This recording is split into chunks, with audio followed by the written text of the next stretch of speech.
Good evening, everyone. My name is Dax Contreras. I'm here with the College Republicans. I'd like to take this opportunity to thank you for coming out. You know, it's always great to see the community involved, no matter which way you stand. It's awesome to get people to stand out, especially young folks. You know, I always go to these old events and I always hear the same thing. I'm sure you guys do too. It's like, oh, we need to get more young people. Well, yes, we do, and I'm glad to see you guys are making a stand and taking the time to spend this evening with us.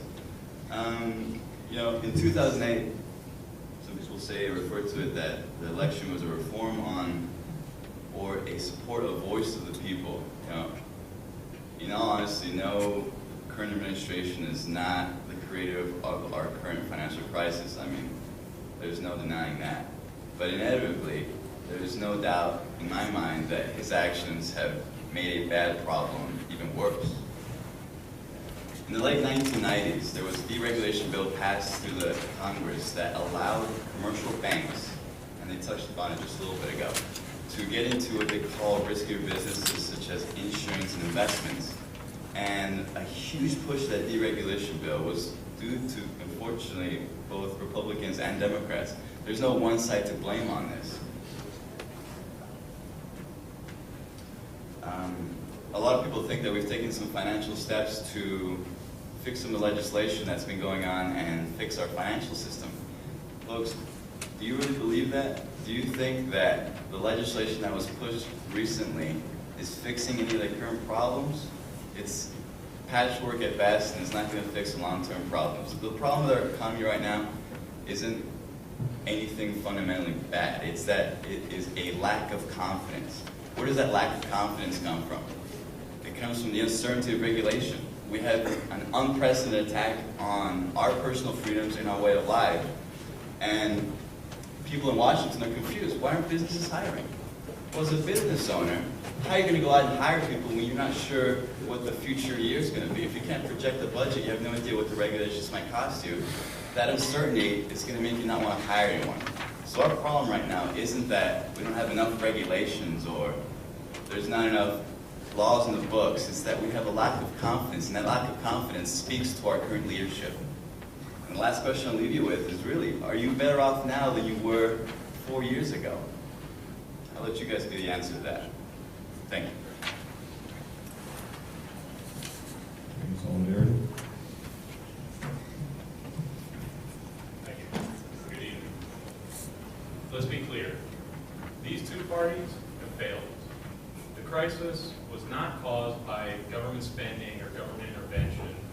It was also not caused by just a few banks. It was just bad credit practices like the Democrats have said.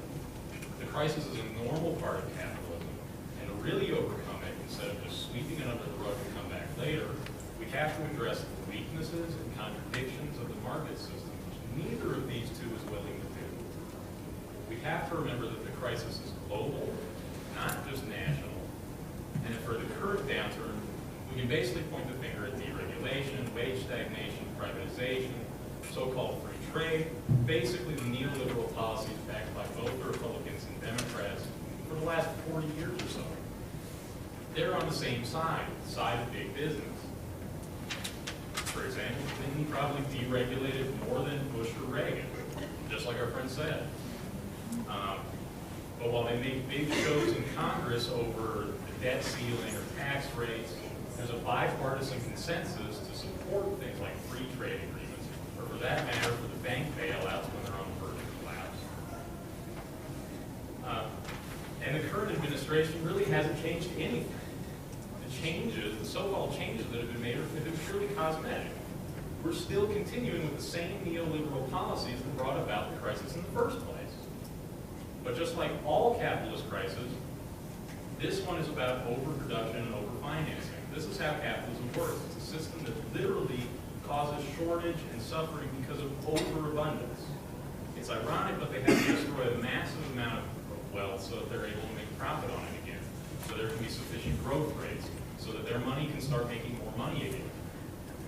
Capitalism purges itself of massive debt and passes on those costs to foreign workers.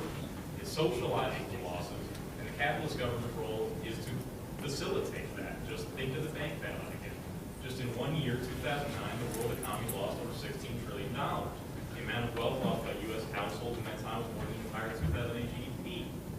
But This is just part of a larger trend where wages are kept down, benefits and job security are disappearing, we shift towards greater financialization, and for most of the world's workers and poor, there's even more food insecurity, there's more economic security, there's less access to essentials, food, water, land, than ever before.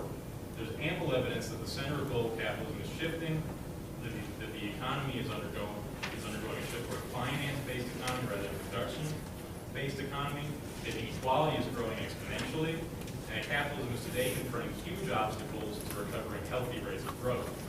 The question we are supposed to have answered is how to ensure a healthy economy, but healthy for who? This crisis isn't just something that we can solve and everything will be fine for everyone. The economic system isn't just sick, it's suffering from a terminal illness. We need radical changes to its very structure. Today, we offer just 3 of many proposals that can help transcend the system of exploitation. We propose a global minimum wage. This will reduce exploitation of laborers in the third world. It raises their purchasing power and redistributes the goods and services that they produce over a wider audience. At the same time, it reduces the incentive for corporations to outsource jobs. We propose large-scale debt forgiveness. This focuses especially on homeowners and students, but also on countries that are taxed down by capitalist institutions like the IMF. We propose massive investment in alternative energy and infrastructure that serves environmental sustainability. These are just 3 proposals of many, and we make this clear that these are not going to restore the economy as it was before the crisis. They will help create an ethical economy, an economy that does not work to exploit humanity and nature for profits. At every step of the way, they will fight us. We want to build a new economy, and we want to use this opportunity, this crisis, to challenge capitalism's systemic failures. They are no more than 2 sides of the same coin. We want to transcend the system. There are 2 options, them or us. Thank you.